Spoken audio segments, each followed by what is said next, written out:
I'm Dixie Michelle, and I'd like to make a video here to try to explain how I make a guitar, because there's been a bit of confusion lately on exactly what I do. So, from the outside, here's the guitar. It looks fairly normal, no different from any other guitar.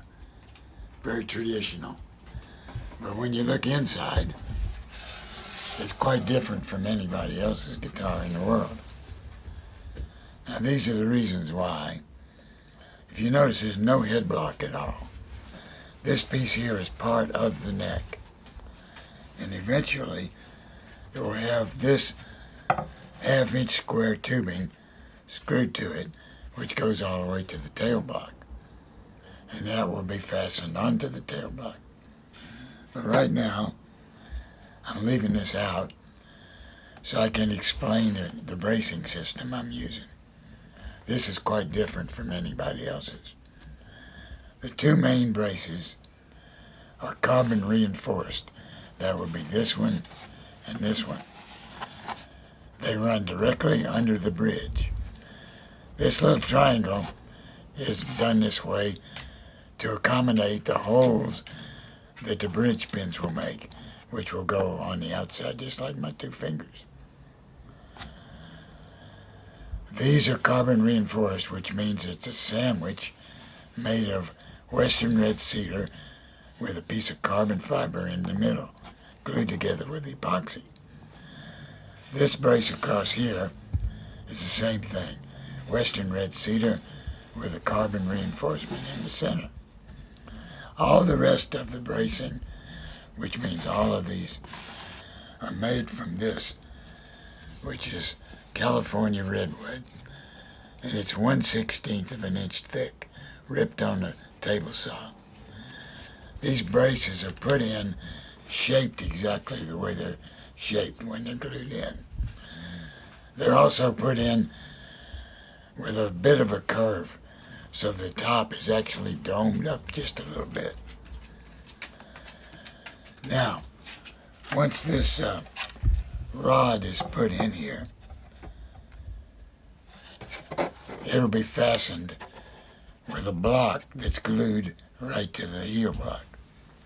So I'm going to take this time out and put the rod on there, and then we'll continue this video with the rod on there, and I'll show you how I finish it up.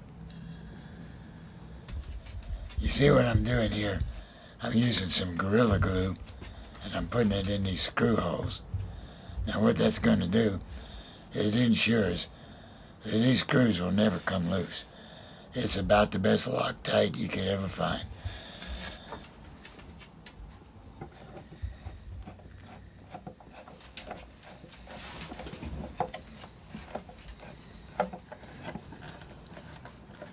Hopefully that's going to bottom out very nicely.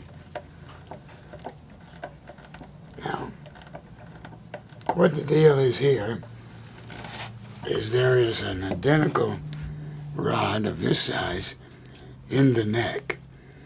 It runs from all the way from the nut all the way to the end of this block, and it's under the fingerboard inside the neck. So as you can see, this rod and this rod overlap for this much of it, about 4 inches. So you have a very rigid structure here that's all one piece, all the way from the nut to the tail block. Okay, now when it comes to the last little step, you can see that when you push this rod down this way, it moves the whole neck. See? So what that does is adjust the action. So before you glue this block in place, you have to have your bridge sitting on the top of the guitar, clamped on in exactly the right place with the saddle. So you measure with a straight edge where you want the action to be. If you push this block down this way, you make the action lower. If you push it up this way, it makes it higher. See how easy that is? You're actually moving the whole neck this way.